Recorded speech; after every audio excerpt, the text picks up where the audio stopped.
Hey guys, welcome to my channel. This is my first video on the channel, and today I'm going to talk about how much respect I have for English speakers. I mean, native English speakers who speak great Japanese, because it's really hard for them to learn Japanese, let alone achieve fluency in it.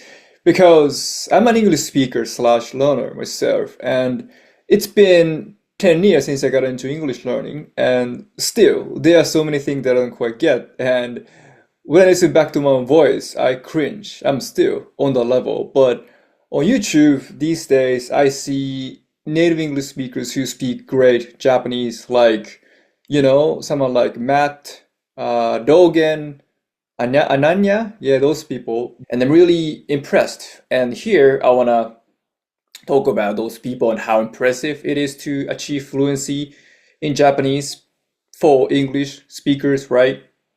Because obviously Japanese and English are far away linguistically, right? There is no overlap between these two languages except some loan words. I think language is spectrum in a way, because some languages share their roots and similarities, right? Like French and Italian, English and German and Spanish and Portuguese. These, you know, languages share like some kind of roots and a lot of vocabulary, right? So they're transferable, right? But when it comes to Japanese and English, like they're at the opposite end of the spectrum, right? There's no nothing between them except some loan words, like I said. So it's extremely tough for us to learn English or Japanese, vice versa, right? And in my opinion, I think English speakers learning Japanese is much more challenging than Japanese speakers learning English, because there's a lot of kanji to learn, right? That's a different beast. Like I heard average Japanese adults know 3,000 kanji, and that's a number you need to memorize to be able to read manga, newspapers, and books without having any comprehension issues. And that's such a high bar to meet, right? And I imagine most learners are learning Japanese to be able to read their favorite manga like One Piece, Naruto, and JJK, right? That's their main motivation. But if you are told you need to memorize 3,000 kanji to do that, you should be discouraged, right? It must be really daunting. So, I can't even imagine for them to even get into Japanese learning. And so I really respect them. But especially for English speakers, because there is a lot of difference in word orders between, English and Japanese. Because in English, it goes like SVO, place, time, right? While in Japanese, it goes like S, time, place, OV, if I'm not mistaken. For example, like a simple sentence, 僕は昨日公園でサッカーをしました right?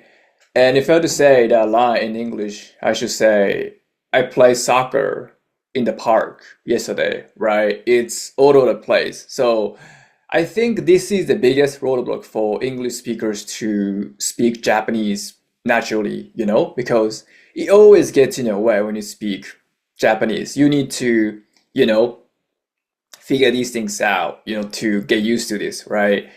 And it took me a while to make it all automatic. Like before, I was carefully placing words one by one in order, like, okay, this comes first, and then this follows, and this follows. Okay, this is a complete sentence with correct grammar. Now I can speak, That's how I was doing it before. So it takes a lot of practice and, hard work to get used to it, right? It must be really tough for either Japanese speakers or English speakers to learn the target languages, right? And also there is keigo and manners. This is this is so headache inducing, right?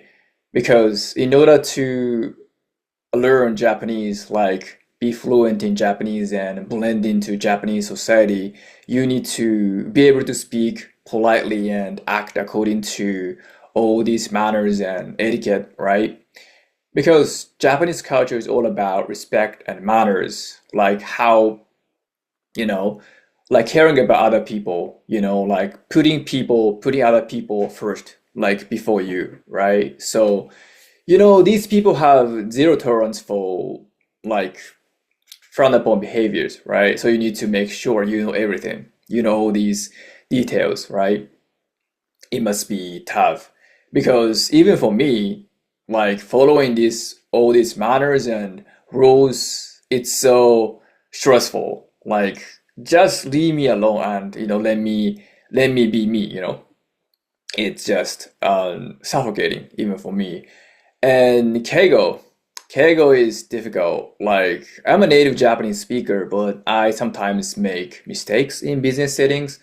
Like the level of attention I need to pay while speaking Keigo in business environments is like, oof, I don't wanna, I don't wanna do it. And from the perspectives of foreigners who are learning Japanese, it must be extremely challenging to get them all right, right? So, kanji, grammar, and keigo, and there's also pronunciation. I think it's difficult as well. Like pitch accent, is it? I don't know that detail, but I heard it's difficult to get it right, pitch accent, and yeah, Japanese, pronunciation and everything. So yeah, all things considered, it's so extremely challenging to learn Japanese, not only for English speakers, but also any foreigners. So I really respect them. Hats off, you guys. It's really great, and yeah, I respect you guys. So yeah, that's gonna be it. So thanks for watching. If you like it, like, comment, and subscribe. See ya.